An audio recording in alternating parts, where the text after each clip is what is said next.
Allô tout le monde, j'espère que vous allez bien. Aujourd'hui, on se retrouve pour une nouvelle vidéo dans laquelle je vais vous parler des salons de coiffeur et de mon implant cochléaire. Bon, depuis que je suis tout petite, je fréquente les salons de coiffeur pour me couper les cheveux. Parce que, comme vous le savez, les cheveux, ça pousse. Et au bout de quelques mois, ben, les cheveux, ils deviennent longs. Et à un moment donné, ben, il faut les couper. Puis ça, ben, c'est tout à fait normal. On est tous des humains. Bon. Et comme quand j'étais petite, ma mère m'emmenait chez la coiffeuse pour me couper les cheveux. Et comme vous le savez, je suis une personne qui est sourde et qui a un implant cochléaire pour entendre. Mais le problème avec l'implant cochléaire, c'est que tu peux pas mettre ton implant dans l'eau. Ce qui veut dire que si tu mets ton implant dans l'eau, l'implant cochléaire, il est fini. Tu n'entends plus avec, il est fini. Le processeur vocal, il est fini à cause de l'eau. Donc, c'est ça. Il fallait que je retire mon implant à chaque fois que je me lavais les cheveux, parce que souvent, quand on va chez le coiffeur, ben, on se fait laver les cheveux, puis ensuite de ça, ben, on les fait couper après. Donc, moi, c'est ça qui arrivait très souvent. Donc, il fallait que je retire mon implant pour pouvoir me laver les cheveux, pour pas me briser mon implant à cause de l'eau. Et en grandissant, au fil des années, des fois, ma mère et moi, on changeait de salon de coiffeur. Donc, on rencontrait toujours une nouvelle coiffeuse. Et vu que j'étais petite, ma mère, elle parlait pour moi, vu que je communiquais pas beaucoup. Je parlais pas beaucoup non plus parce que j'étais en apprentissage pour parler puis pour communiquer aussi. Et c'est ça que ma mère, à chaque fois qu'il y avait une nouvelle coiffeuse, ben, elle disait à la nouvelle coiffeuse que Sarah est sourde. Elle porte un implant cochléaire pour entendre, puis il ne faut pas mettre son implant cochléaire dans l'eau parce que son implant il est fini si on le met dans l'eau. Et donc, il faut retirer son implant quand on lui lave les cheveux, puis quand ses cheveux sont mouillés, il faut retirer l'antenne ici. Donc, elle disait ça. Donc, au fil des années, ben, elle disait ça aux coiffeuses. Puis, à un moment donné, ben, les années ont passé. Puis moi, ben, je grandissais, puis à un moment donné, il fallait que je prenne mon autonomie, puis aussi que j'apprenne à me dégêner, puis que je le dise moi-même, que je suis sourde, que j'explique ma situation moi-même tout seul, au lieu que ce soit ma mère qui le fasse à ma place. Il fallait que j'apprenne à communiquer avec les gens, puis je le dise par moi-même aussi, qu'il fallait que je le fasse. Puis à un moment donné, ben, ça a été quand même difficile, parce que quand j'étais ado, j'étais très timide, j'étais plus solitaire. Je parlais pas beaucoup de mon handicap, je parlais pas beaucoup de la surdité. En tout cas, j'en parlais très peu même. Et c'est ça que j'étais gênée de parler avec des gens. J'étais même stressée de communiquer avec des gens que je connaissais pas. Puis à un moment donné, ben, c'est à un moment donné pour commencer à quelque part, je commençais de petit à petit à communiquer avec les gens, puis à un moment donné, ben, c'était de plus en plus facile de communiquer avec des gens que je connaissais moins.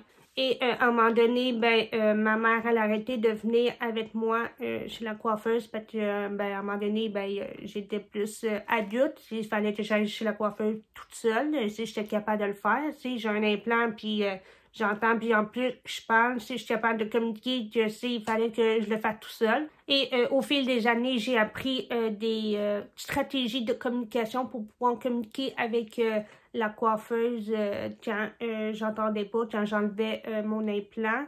Et c'est ça que souvent, quand j'arrive chez la coiffeuse, peu importe si je connaissais déjà la coiffeuse ou que c'était une nouvelle coiffeuse, je disais que j'étais une personne sourde. Et j'expliquais toute la situation. Je suis une personne sourde, je porte un implant cochléaire pour entendre, puis il faut pas mettre mon implant dans l'eau quand je me lave les cheveux, quand j'ai les cheveux mouillés. J'expliquais toute la situation. Et ensuite de ça, les stratégies de communication, en fait, c'est que la coiffeuse, souvent, elle me faisait des gestes comme, admettons, si j'étais assise sur la chaise où on se fait laver les cheveux, puis qu'à un moment donné, elle voulait que je change de place pour pouvoir aller m'asseoir sur la chaise du coiffeur, ben elle me faisait des gestes, va à droite, va à gauche, elle me faisait des gestes. Et aussi, je lisais sur les lèvres. C'est sûr que je comprenais pas toutes les phrases en lisant sur les lèvres, mais je comprenais quelques mots. Je comprenais qu'est-ce qu'elle voulait que je fasse aussi. Et souvent, quand elle avait fini de me laver les cheveux, souvent, elle me met une serviette. puis des fois, elle me tapait sur les épaules, comme ça, ben, je sais qu'elle a fini de me laver les cheveux, puis que, ben, il est temps de me lever, puis de me déplacer vers la chaîne de la coiffeuse. Et pour communiquer plus facilement, souvent, la coiffeuse, ben, elle prenait un petit calepin, là, une petite feuille lignée, puis elle écrivait la question, puis elle me montrait la question, puis moi je lisais, puis je répondais.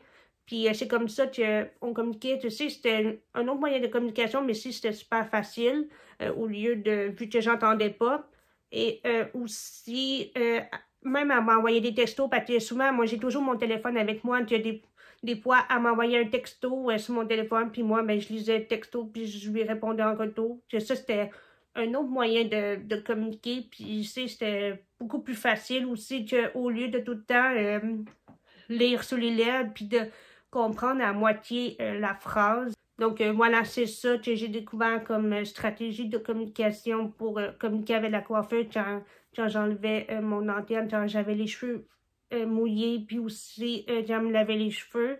Je suis vraiment contente d'avoir trouvé ces stratégies de communication-là parce que avant, ces stratégies de communication, je les ai pas trouvées sur Internet, je les ai pas trouvées dans un livre ou sur un document. C'est moi qui l'ai appris par moi-même puis qui l'ai découvert là, en vivant l'expérience d'aller chez le coiffeur tout seul aussi. Donc, je suis vraiment fière de moi. Je suis vraiment fière de pouvoir y aller par moi-même tout seul sans que ma mère aille toujours à m'accompagner parce que je suis une adulte aujourd'hui, puis je suis vraiment contente aussi parce que j'entends, puis aussi je suis capable de communiquer, je suis capable de parler, j'ai pas besoin de quelqu'un pour me dire qu'est-ce que mon éducateur me dit. Et vous, est-ce que ça vous a déjà arrivé que c'était difficile de communiquer avec la coiffeuse ou le coiffeur quand vous allez vous faire couper les cheveux? Est-ce que c'était difficile de communiquer avec la coiffeuse ou pas du tout? Est-ce que vous, il fallait que vous enlevez vos implants ou vos appareils auditifs quand vous lavez les cheveux ou quand vous avez les cheveux mouillés? Écrivez-moi ça dans les commentaires. Ça va me faire un plaisir de vous lire et de vous répondre, bien sûr. Voici ce qui conclut la vidéo. Je trouvais que c'était un sujet très intéressant et très important à aborder. C'est sûr que c'est pas tout le monde qui a déjà vécu cette situation-là, mais je voulais quand même partager mon expérience, mon vécu avec ça, puis aussi ces expériences-là, ça m'a appris à m'améliorer, puis aussi à grandir, puis à découvrir de nouvelles stratégies de communication pour pouvoir communiquer quand je n'entends pas. Et voilà. Alors, si vous avez aimé la vidéo, n'oubliez pas de liker et de vous abonner à ma chaîne car je sors des vidéos quand même assez souvent. Et sinon, on se retrouve dans une prochaine vidéo. Bye bye!